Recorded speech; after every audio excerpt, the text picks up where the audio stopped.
ഈ ഹമാസിൻ്റെ അവസ്ഥ പൂർണ്ണമായിട്ടും കഴിഞ്ഞോ, അതോ വീണ്ടും ഈ ചെറിയ ഭീകരാക്രമണങ്ങളുമായിട്ട് ഇങ്ങനെ തുടരുമോ? എന്തായിരിക്കും ഭാവി? ഒരു കാര്യം ഞാൻ പറയാം, ഹമാസ് തീരാൻ പോകുന്നില്ല, ISIS തീരാൻ പോകുന്നില്ല, ലഷ്കർ-e തൈബ തീരാൻ പോകുന്നില്ല, ബോക്കോ ഹറാം തീരാൻ പോകുന്നില്ല, പോപ്പുലർ ഫ്രണ്ട് അവസാനിക്കുന്നില്ല. ഇതൊക്കെ അവസാനിക്കണമെങ്കിൽ ഈ ഇസ്ലാം തന്നെ അവസാനിക്കേണ്ടി വരും.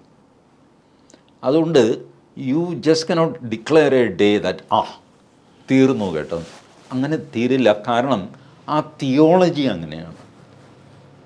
ഇസ്ലാമിൻ്റെ തിയോളജി ഉണ്ടല്ലോ, അതിൻ്റെ സ്വഭാവമാണ് ഓൾവേസ് ഇൻ കോൺഫ്ലിക്റ്റ്.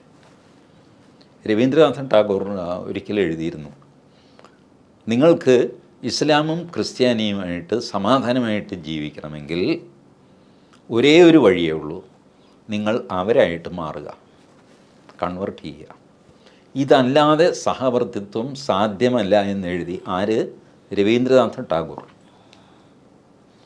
ബട്ട് അതിനുശേഷം ക്രിസ്ത്യാനിറ്റി അവരുടെ ലൈൻ മാറ്റി. അത് ടാഗോർ അറിഞ്ഞില്ല, അദ്ദേഹം അപ്പോഴത്തേക്ക് മരിച്ചുപോയി. 1962 മുതൽ 65 വരെ റോമിൽ സെക്കൻഡ് വത്തിക്കാൻ കൗൺസിൽ നടന്നു. സെക്കൻഡ് വത്തിക്കാൻ കൗൺസിലിൽ കത്തോലിക്ക സഭ പറഞ്ഞു, ഈ മറ്റ് മതങ്ങളെ എന്ത് ചെയ്യണം എന്നുള്ള ചോദ്യം എപ്പോഴും ഉണ്ടല്ലോ. കത്തോലിക്ക സഭ പറഞ്ഞു, മറ്റ് മതങ്ങളെ ഉപദ്രവിക്കരുത്, അവർ ക്രിസ്തുവിലേക്ക് വന്നുകൊണ്ടിരിക്കുന്ന ആൾക്കാരാണ്, എത്തിയിട്ടില്ലെന്നേ ഉള്ളൂ. നമ്മളെത്തി, അവരെത്തിയില്ല, അവർ താഴത്തെ പടിയിൽ നിൽക്കുക. ഒരാൾ 3-ാമത്തെ പടിയിൽ, മറ്റേ ആൾ 4-ാമത്തെ പടിയിൽ, 5-ാമത്തെ പടിയിലൊക്കെ നിൽക്കുന്നു പല മതങ്ങൾ. അവർ വന്നുകൊണ്ടിരിക്കുകയല്ലേ, ഉപദ്രവിക്കേണ്ട. അതൊരു പേട്രണൈസിങ് ഡിസിഷനാണ്. ബട്ട് സ്റ്റിൽ അത്രയെങ്കിലും ഒരു ഇളവ് കത്തോലിക്ക സഭ ചെയ്തു. ബട്ട് ഇസ്ലാം ഒരു ഇളവും ചെയ്തിട്ടില്ല. ഇസ്ലാം ഇപ്പോഴും ടാഗോർ പറഞ്ഞ സ്ഥലത്ത് നിൽക്കുകയാണ്. അപ്പോൾ പിന്നെ ഹമാസ് തീർന്നോ എന്ന് ചോദിച്ചാൽ ഇല്ല എന്ന് പറയേണ്ടി വരും. ഹമാസ് തീരില്ല, ഹിസ്ബുള്ള തീരില്ല, ഹൂത്തി തീരില്ല, ഇവിടെ പോപ്പുലർ ഫ്രണ്ട് പോലും തീരില്ല.